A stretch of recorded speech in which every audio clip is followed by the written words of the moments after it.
কৌশিক অমাবস্যা ধুমধাম করে বীরভূমে পালিত হয়। হ্যাঁ, এটা তো সতীপীঠ, এখানে কি কি উপচারে পুজতে হবে? এখানে উপাচার বলতে যেটা মানে আমাদের সবাইকার জানা দরকার সেটা হচ্ছে যে তারাপীঠে যেটা ব্যবস্থা আছে কৌশিক অমাবস্যা, সেই কৌশিক অমাবস্যাতে বাবা বামাক্ষেপা তিনি হচ্ছে ওই দিন সিদ্ধি লাভ করেছিলেন, মায়ের মাতৃদর্শন পেয়েছিলেন।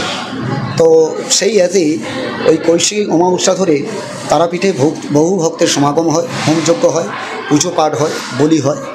তো তদ্রূপ এটা তো 51 পীঠের একটা পীঠ, দেবী বরকভিমা। তো এখানেও ভক্তের সমাগম হবে, যে হবে নি সেটা কিন্তু একদম উড়িয়ে দেওয়া যাচ্ছে না, যেহেতু কৌশিক অমাবস্যা একটা প্রাধান্য আছে।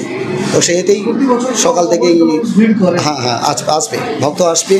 এবার যেহেতু সকাল 11:55 অমাবস্যা পেয়ে যাচ্ছে, আমাদের আগামীকাল মানে শুক্রবার দিন সন্ধ্যা আরতির পর আমাদের প্রত্যেক অমাবস্যাতে যে হোমটা হয় সে হোমটা হবে।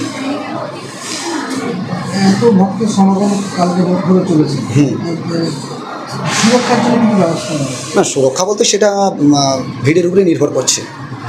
কেন ভক্ত কীভাবে নেবেন সেটা তার উপরেই ডিপেন্ড করছে, ঠিক আছে। মাকে যেমন আমাদের ভোর থেকেই যেভাবে মায়ের ভোর আরতি হয়, ভোর আরতি হওয়ার পর মায়ের স্নানের পর মায়ের অঙ্গসেবা করে দিয়ে মায়ের নিত্য পুজো, তারপরে দুপুরে যেমন মায়ের সপ্তব্যঞ্জন সহকারে স্বামীসান্ন ভোগ, সন্ধ্যা আরতির পরেই আমাদের মায়ের বিশের যে অমাবস্যা ধরে যে হোমটা হয় সে হোমটা শুরু হবে। আমার নাম শ্রী পুষ্পেন্দু চক্রবর্তী।